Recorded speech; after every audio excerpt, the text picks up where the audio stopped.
that direction. All right, Sambhav, appreciate you joining us with those details. Keep tracking those developments. India will be reopening its embassy in Kabul. Yes, this is the big announcement being made by External Affairs Minister Jaishankar. He's told this to Taliban-ruled Afghanistan's Foreign Minister Amir Muttaqi. The two counterparts held those bilateral talks today in Delhi. Jaishankar, in his talks, stated, "Your visit marks an important step in advancing India-Afghanistan ties. As a well-wisher of the Afghan people, India has a deep interest in your development. Today, I reaffirm that our long-standing partnership, which has been seen so many Indian projects in Afghanistan, stands renewed," quote-unquote. Ambassador Deepak Vora, former diplomat, is joining us on the broadcast. Ambassador Vora, what do you make of this big development? And what does this mean for India-Afghanistan ties going ahead?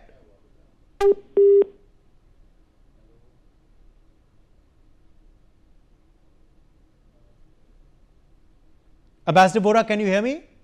Okay, I think we've lost his connection there. Major General Sudhakarji, defense expert, is with us live. Major General Sudhakarji, an embassy will be opened once again by India in Kabul.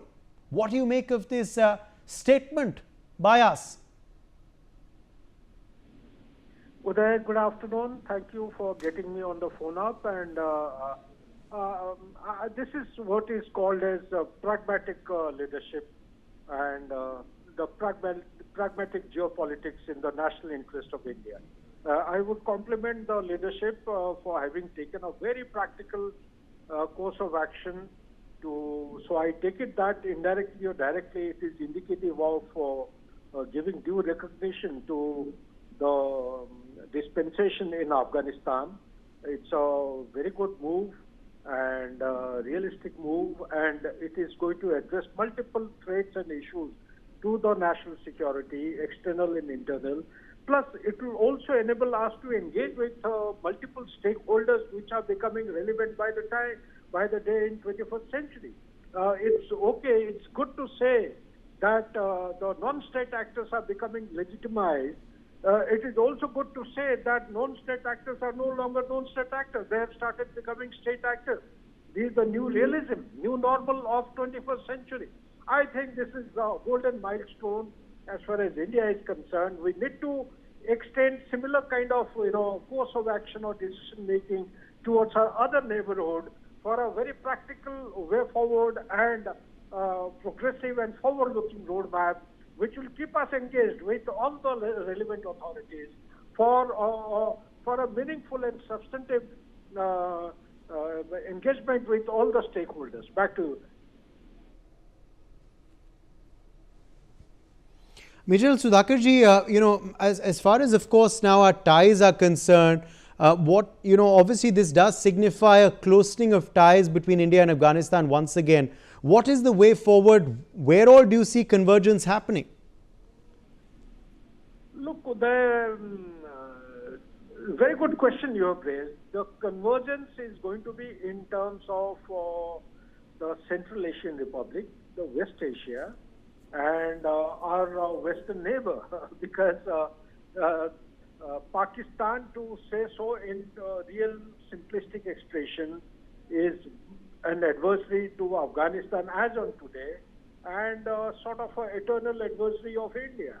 So by having a foothold or a toehold in Afghanistan is going to make our footprint tenable and effective in order to address multiple issues. And second thing is Afghanistan, we have invested something close to, or rather more than $3 billion on people-centric kind of developmental activities.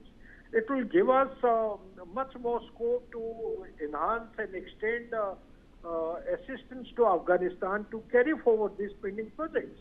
And third and most important thing is, let's be mindful of the fact that Iran may not be having a common border with India, but today in the entire planet there are three countries which so-called have got non-state actors, so-called. One is Iran, second is Afghanistan, and third is Pakistan.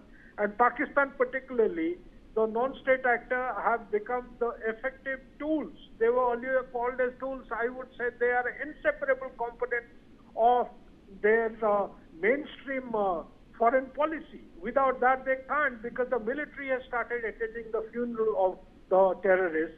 The terrorists are actually taking orders from the defense forces, The chief of the army staff is talking in the language of Pakistan. I'm talking about talking in the language of terrorism. So terrorism is become a kind of a inbuilt and integral component of Pakistan mainstream activities. So therefore, Afghanistan being at the crossroad of South Asia, Central Asian Republic, and the West Asia, I would say it would give us a very good foothold to engage with the stakeholder, carry on with our developmental activities in Afghanistan. Also, lends the very foothold. Yes. Lends us to engage with all the multiple stakeholders because each of them have the potential to become our future threat. Absolutely. So therefore, we can engage with them, particularly Pakistan.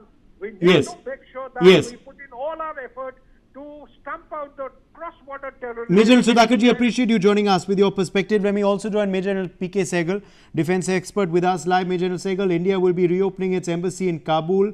What does this tell us about the way forward now for India-Afghanistan ties? I think there's a very positive step. India must open an embassy straight away, a full-fledged embassy, because China and Pakistan and America are going Afghanistan in a very major way. And we are to our detriment if they get the better of us. It's absolutely essential that we ensure that Taliban remains pro-India and friendly to India.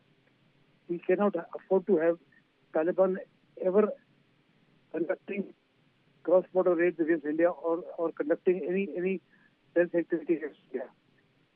As far as Pakistan is concerned, good relations with Taliban government is a security advantage to India, because Taliban has strained relations with Pakistan, and they continue to remain strained. Taliban Pakistan as well as Balochistan Liberation Army are being supported very way by Taliban, though India does not form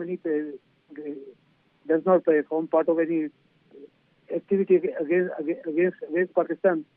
We do not want to show that Pakistan loses the capacity to carry out terrorist activities at all cost. And it's very important that Taliban keep them tied up. Taliban Pakistan keep them tied up. People in POK, Pakistan and Balochistan all keep the Pakistani army completely tied up and preoccupied with their own. Today, Pakistan is at war with itself, and that's an advantage to India. However, India has got to be very cautious of the fact that we do not want at any point of time the Pakistani dispensation to fail in totality, including the army, so that the nuclear weapons do not fall in wrong hands. That would be a great threat to India. But on the other hand, India has to ensure that convergence. What are those India-Afghanistan areas of convergence? Where do you see further converging and closening of ties taking place? Very significant. India already had historically very good relations with Afghanistan. In fact, they date back thousands of years. We've had very good relations, and it is essential that we build on these. India is carrying out lots and lots of, we have not stopped welfare projects in Afghanistan. We made the parliament building, we made certain hospitals, we made certain schools, we made certain roads, etc.